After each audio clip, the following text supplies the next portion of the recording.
Madalas kaming, hindi ko alam, magbangayan pag umuwi ako. Kasi gusto ko minsan sumusunod agad. Eh si Konkon medyo mabagal lang naman sa mga ibang bagay. Na-disturb yung kanyang pagtatrabaho sa pinagtatrabahuhan ng kanyang sweetheart dahil hindi pa sinakasal ni Cesa. Doon niya natagpuan ang kanyang love of his life. Ayun, nung malaman ko na buntis siya, sinabi sa akin, hindi man ako yung kinabahan. Kasi ini-expect ko na, kasi nasa edad na siya eh. Hindi na siya yung bata. Natapos na rin naman siya ng pag-aaral, nagtatrabaho.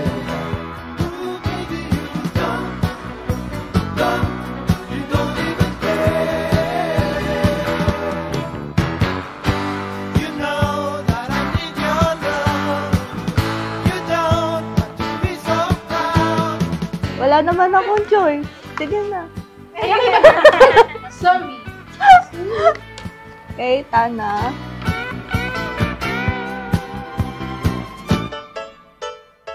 Parang hindi kayo masaya. Ang plastic.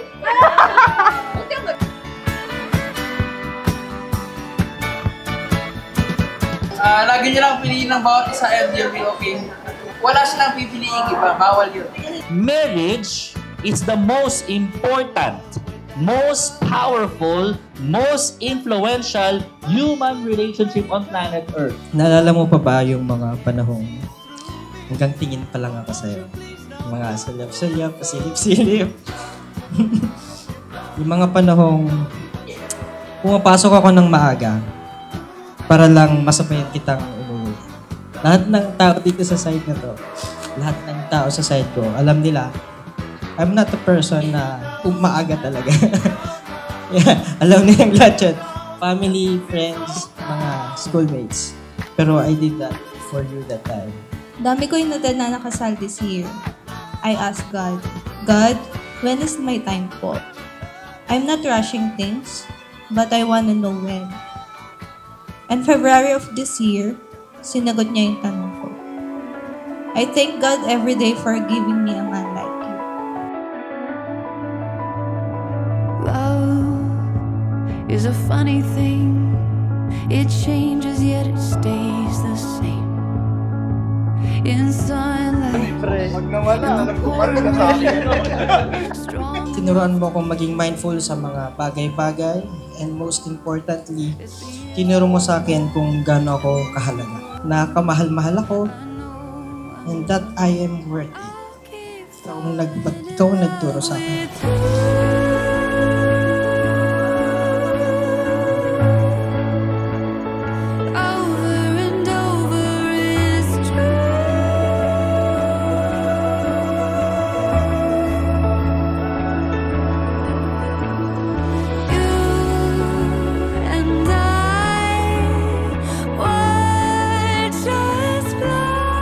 Salamat kasi pinaramdam mo sa akin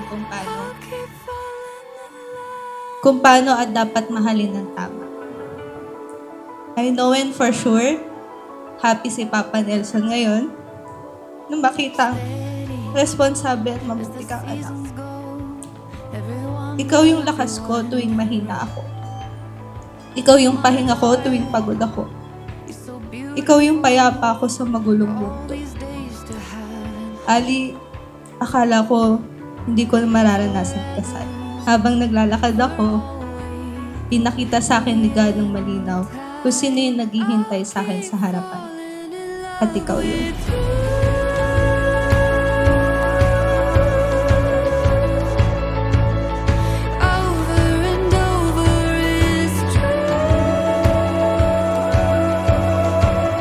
Hindi man ito yung pinlano mo, yung gusto mo na church wedding, hindi man ito yung ini-imagine kong beach wedding, pero God has made our wish come true.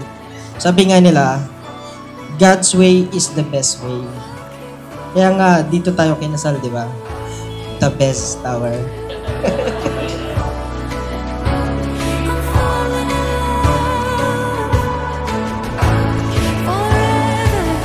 Ali, sa mundo kong puro bakit. Sa'yo lang ako sigurado. You are my hope and my comfort. Mahal ka namin ni baby. Always. I'll keep